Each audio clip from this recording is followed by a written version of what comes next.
Assalomu alaykum, Mercedes Sprinter bozor obunachilari. Bugun sotuvda tayyor samochval Mercedes.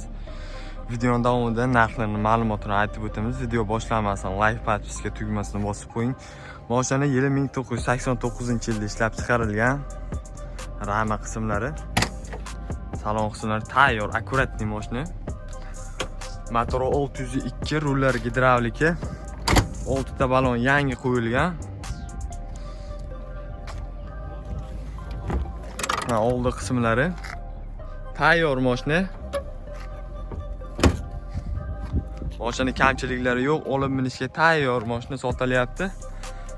Mana oldi balonlari, tag qismlari akkuratniy bo'lib turibdi. Gaz balonlari ham yangi. Bortining uzunligi keladigan bo'lsak, bortining uzunligi 380. Orqasi gazel mosakeli. Mashina 5 tonnagacha yuk oladi. Rama qismlari.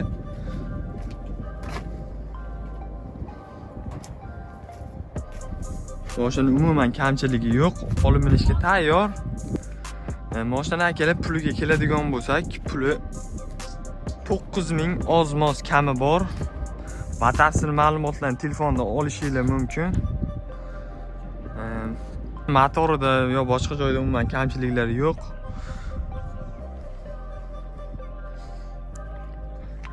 Pastda telefon nomer qoldiramiz. Bemalol aloqaga chiqib olsanglar bo'ladi. Mashinamiz chustda. Dokumentlari joyida, gazga ruxsati bor.